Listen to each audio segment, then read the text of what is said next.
There is a handbag that costs more than a house. To buy it, money is not enough. You cannot walk in and pay. You have to be invited.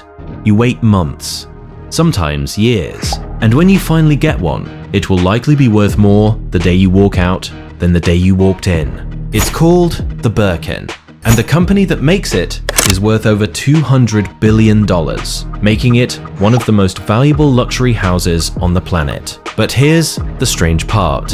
Hermes didn't start in fashion.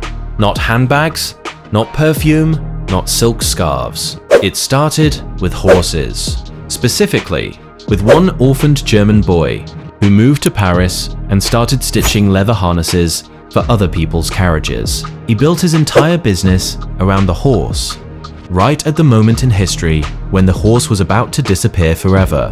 This is the story of how a saddle maker's family turned the death of their entire industry into the most exclusive empire in the world.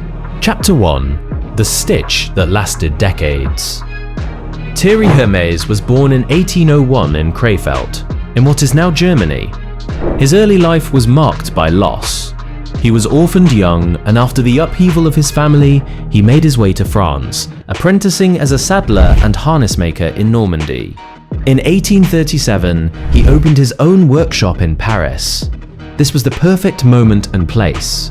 Paris in the 1830s ran on horsepower in the most literal sense. The streets rang with hooves. Every carriage and cart depended on leather, and the people who could afford the best wanted the best. Thierry gave it to them, but he did something his competitors couldn't copy. He perfected a technique called the saddle stitch. Most leather was sewn by a single thread that, once it snapped, unraveled the whole seam. The saddle stitch was different. 2 needles, 2 waxed linen threads, worked by hand in opposite directions through the same hole. If one thread broke, the other held. The seam simply would not come apart. It was slow, expensive, and required an artisan trained for years. But it produced harnesses that lasted decades, not seasons. That quality got noticed at the highest levels.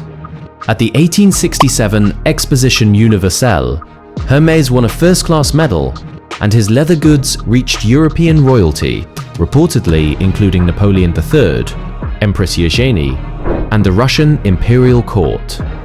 By the time Thierry died in 1878, Hermès was the premier name in fine harnesses in Paris. His son, Charles-Émile, took over and made a crucial move. In 1880, he relocated the business to 24 Faubourg Saint-Honoré, near the presidential palace. That address is still the heart of Hermès today, nearly 150 years later. He added bespoke saddles to the offering and expanded the clientele across Europe, Russia, the Americas, and Asia. The family was thriving, the business was booming, and it was built entirely on the horse, which was a problem because something was coming that would make the horse obsolete. Chapter 2. The Bet Against the Horse. By the early 1900s, you could hear the future coming. It had an engine, the automobile was arriving, and anyone paying attention could see where this was heading. Cars would replace carriages. Railways were already replacing long-distance coaches. The horse, the animal that the entire Hermès business existed to serve, was being quietly sentenced to irrelevance. A lesser company would have clung to saddles until the customers simply stopped coming. Many leather houses did exactly that and vanished. The third generation refused to go down with the horse. Charles-Émile's sons, Adolphe and Émile Maurice, were now running the firm. By 1914, they employed between 70 and 80 specialized saddlers, still at the top of their craft. But Émile Maurice was watching the automotive industry with a careful eye. Then came the moment that changed everything. During the First World War, Émile Maurice was sent to the United States to oversee leather purchases for the French cavalry. And in America, he saw the future running at full speed. Mass production, assembly lines, a booming new luggage and travel goods industry built for a world suddenly mobile in a way it had never been. He also saw a small metal device that barely existed in France, the zipper. Émile Maurice secured the rights to use the zipper for leather goods and clothing, effectively introducing the zip to France. The French even nicknamed it the fermeture Hermès. the Hermes fastener. In 1918, he used it to create a leather golf jacket, said to have been made for the Prince of Wales. This was the pivot. Émile Maurice understood that Hermes was never really in the horse business. It was in the business of beautifully crafted leather for people of taste. The horse was just the first application. So he turned the company's century of saddle-making skill toward a new customer. Not the rider, but the traveler. Through the 1920s, as sole director, he extended the Hermes name into handbags, luggage, wallets, belts, gloves, scarves, and watches, all carrying that same unbreakable saddle stitch. The skill stayed exactly the same. Only the object changed, and one old product from the saddle days was about to become the most coveted accessory on earth. Chapter 3. From saddlebag to status symbol. Back in 1892, Hermes had made a simple, practical thing. A tall leather bag with bridle-style straps, designed so a rider could carry a saddle and boots.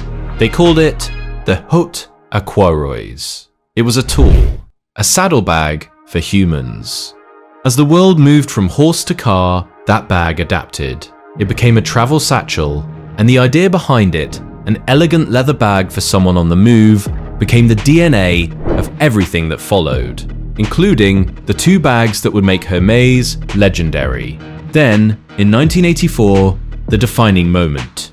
Jean-Louis Dumas, the fifth-generation head of the company, was on a flight from Paris to London. He ended up seated next to the actress and singer Jane Birkin.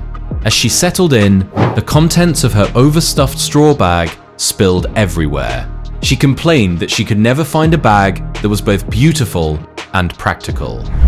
Dumas offered to make her one. The result was the Birkin, a structured leather tote, lined with a lock closure, built with the exact same saddle stitch Hermes artisans had used since 1837.